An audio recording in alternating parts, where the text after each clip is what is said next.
Welcome to Keeping Score. I'm Rick Horrow. Each week we bring you insights from the playmakers, deal makers, and rule makers in the world of sports. I'll give you my take on some of the items of the week using my 30 years of experience doing deals for teams, leagues, and players in the $750 billion business of sports. Plus, we'll talk with a central figure in the sports world. The views expressed in this podcast are my own and do not represent the views of Reuters. Let's get started.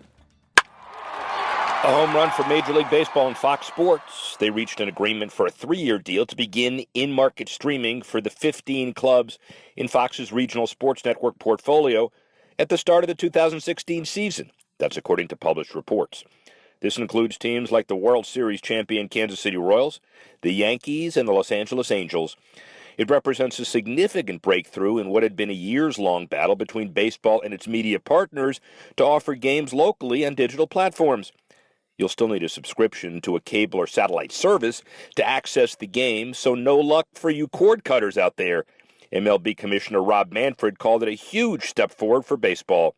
Manfred hopes that all 30 teams will have this streaming within 2 years. Trouble for Los Angeles 2024, the city's Summer Olympic bid. Plans to build a community for 17,000 athletes near downtown appeared in doubt when the numbers didn't add up. LA 2024 originally proposed a $1 billion development on a downtown rail yard, with essentially all of the financing needed coming from an unrevealed private investment. But the AP report, City Councilman Mitch O'Farrell told a committee that buying the rail site, conducting a complete environmental cleanup, and relocating the yard could cost up to $2 billion before any construction would even begin. Even though the city has up to 75% of the athletic venues and facilities already in place ahead of the IOC's selection, this costly project could significantly hurt LA's Olympic bid. And $10 million a year. That's how much Adidas is paying Argentine First Division side River Plate in a sponsorship deal. The agreement represents a 70% increase in the payment from the athletic apparel company to the reigning club champions of Latin American soccer. Cross-city and league rivals Boca Juniors currently have in place with Nike was worth about $8 million per year, falling $2 million short of Adidas' new deal. Back in 2012, Adidas failed to sign Boca Juniors when the club decided to renew a sponsorship and partnership it has had with Nike dating back to the 1990s until 2019. The German sportswear brand is making a strong push to ink major soccer clubs to long-term lucrative contracts, just like they did with German side Bayern Munich and EPL giant Manchester United. Now to NHL executive Brian Burke, currently president of hockey operations with the Calgary Flames, but previously with everyone from the Hartford Whalers to the Anaheim Ducks to the Toronto Maple Leafs. Honored to have Brian Burke, who has basically run every NHL franchise under the sun, been in the NHL, a thought leader around the NHL and around sports. I count him as a Harvard Law graduate the same year as I did, and more important, I count him as a friend. How's that for an intro?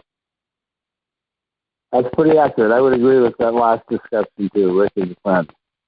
Good.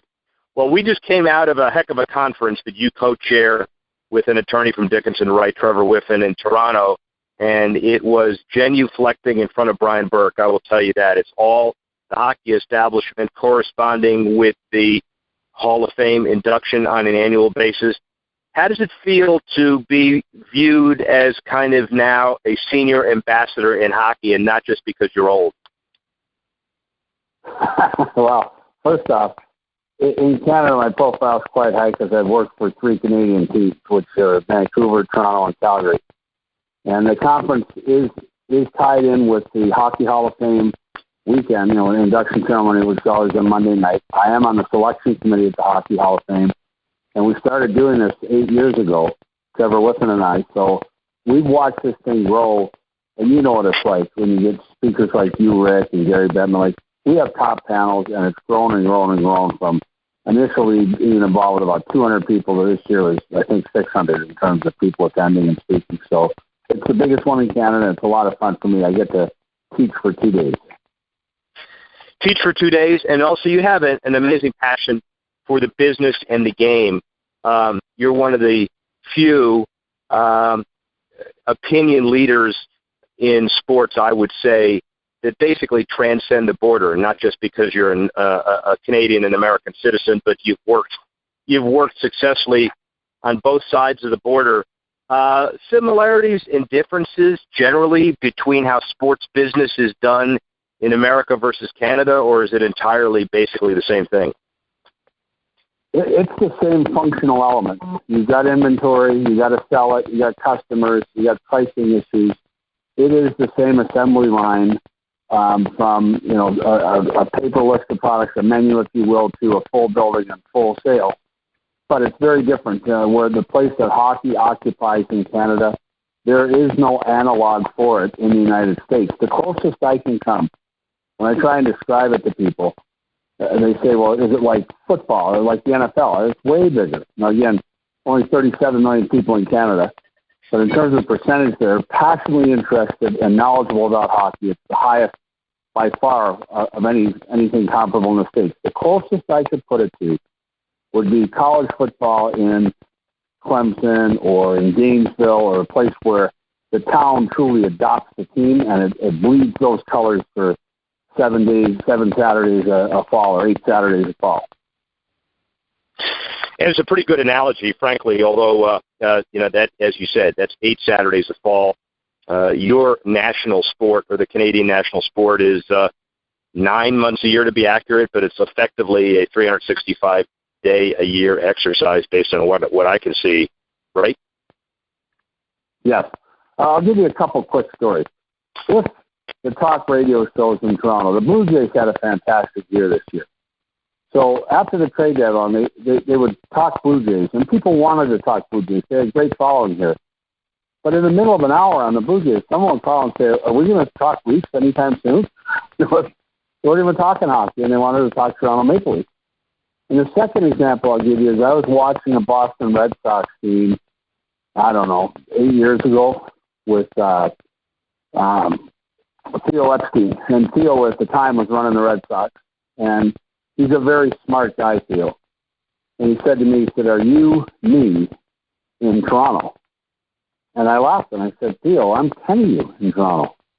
The GM of Toronto Maple Leafs can't walk down the street without people stopping and asking for autographs or take a picture with them or yelling at him if the team isn't playing well. So the visibility of executives in Canada, I said to him, I said, I'm like you, Peter Chiarelli, who was the GM of the Bruins at the time, Bill Belichick, and Danny Ainge, I think, was running the Celtics. I said, that combined is the GM of the Toronto Maple Leafs. I'll tell you what, the interesting part about all that is that, you've talked the talk and walked the walk for so many years. I would talk about your age, but you are, after I've done this study extensively, 3 months younger than I am, so I better shut up. So the years that, though, have, the difference between you and me, you've done a lot of real stuff. So, you started as an agent over in the dark side, the GM of the Hartford Whalers. You've been with the Canucks. You won a cup with the Ducks. You've been with the Leafs. You've been with the Flames. You've been with the league. I know I missed a lot of that, but the diversity is good for you to stay in the sport but cover all ends of it. How do you build on one experience and get richer and more kind of enlightened and better for the next experience, the evolution of Brian Burke? Tell us about it. Well, first off, I wish I were more successful at managing up and keeping a job.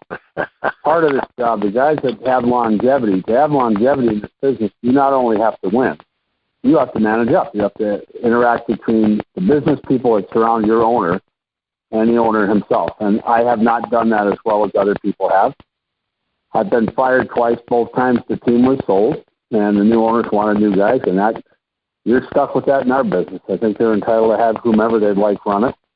But the key for me has always been to be known as one of the hardest workers and one of the most ethical people in my job. Guys know if I tell them something, it's truth to the extent that I know it's truth. If I promise to do something, I will do it, and people know that. And if you have those attributes, and if you're perceived as intelligent, which I think I am, if you get those three things, if you're bright, you keep your word and have integrity, and you outwork all the people around you, A, you're going to win, and B, you're always going to be able to work. So I embrace the business side of the business. I really like that side. I think that's helped me move around. I embrace the league's direction. Having worked at the league, I think that's helped me move around. But I think the three things are, if I give young people advice like you did at the conference, is you better have the academic resume. You better be able and willing and known for rolling your sleeves up and staying late. And, you better be a person of integrity and a person of your word.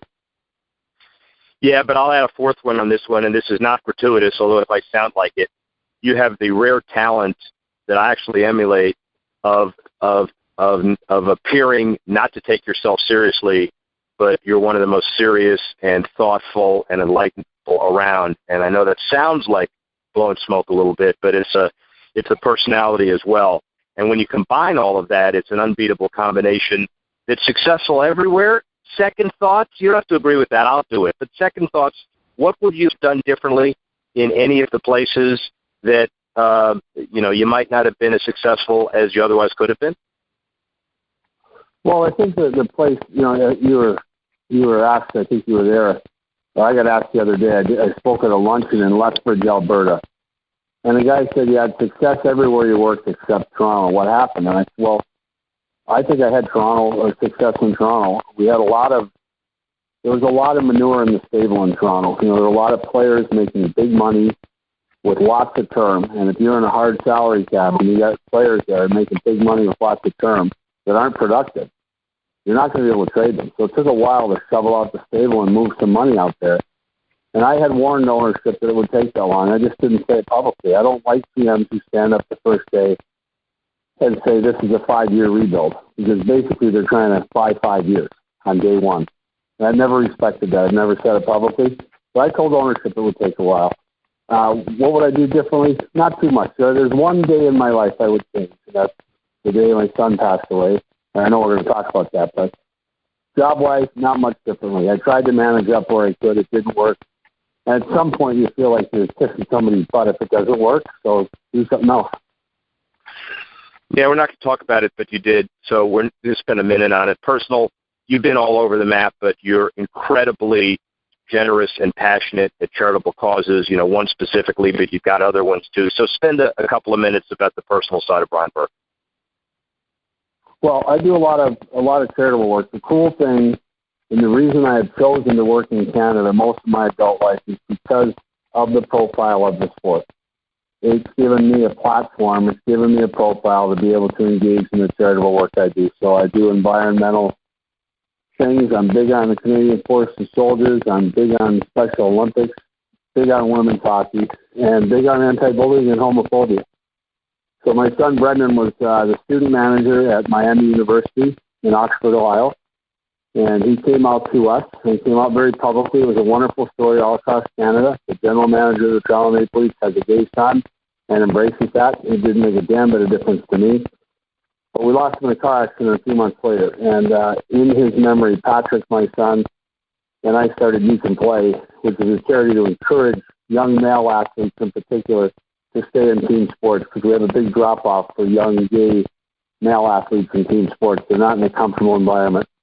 And it's a bigger message too. It's a message to the LGBTQ community that, hey, it's you have value, you're important to us, and it's been a wonderful, wonderful exercise, and it's helped. I saved lives. It's helped a lot of people on the LGBTQ side to feel better about themselves and stay involved with sports, and then it's promoted and encouraged understanding on the part of the straight community. Using the pulpit of sports to be incredibly passionate about something that's so personally moving, obviously, to be commended about that. Spend a couple of minutes at the end of this talking about what a lot of people want to talk about, which is the business of hockey. You have a magic wand. Gary Bettman gives it to you for a day. Anything that you say, goes, what do you change? Well, I think if I could change one thing, and this would be evolutionary, not revolutionary, I do think, and I've said this publicly before in the league meetings, I do think at some point I'd like to go to a little bigger ice surface and maybe a couple fewer games. I think we tax our athletes with the schedule we have, and I think the ice surface needs to get bigger. We play on the same ice surface that we played on when we opened our doors 100 years ago.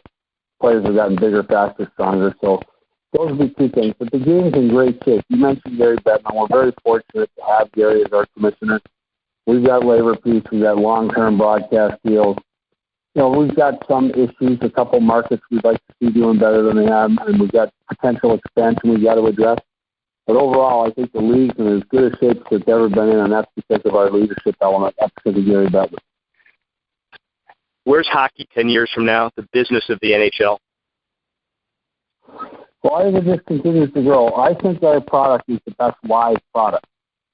I think, and this is, you get into these discussions with other sports. I've got friends and allies that work at Major League Baseball, football, NBA. So this is, we try not to throw rocks at each other.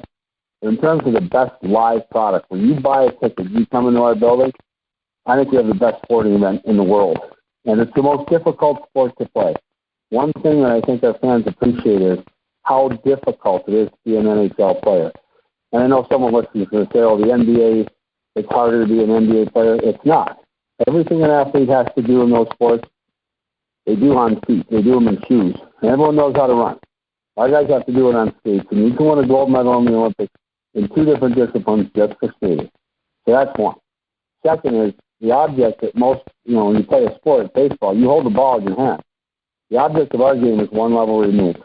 That hockey puck is something you handle with a stick. So it's full contact, and it's overspeed. Our players can skate faster than people can run. So if you add all these elements in and add full contact, there is no more difficult sport to play. And I think the fans appreciate that. They know how hard it is. So it's a great live product. I think it just continues to grow.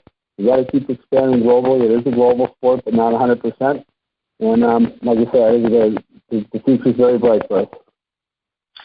Final comment from a good friend. We had some interesting people in our graduating class area, 80, 81, Harvard Law School, including the Chief Justice of the Supreme Court. But, for those of us speaking for the others in the class, we feel really incredibly upset that you're the one probably in our class that got the most limelight from the largest population ever, and frankly, I resent it. Well, too bad. Yeah, too bad. There you go, pal.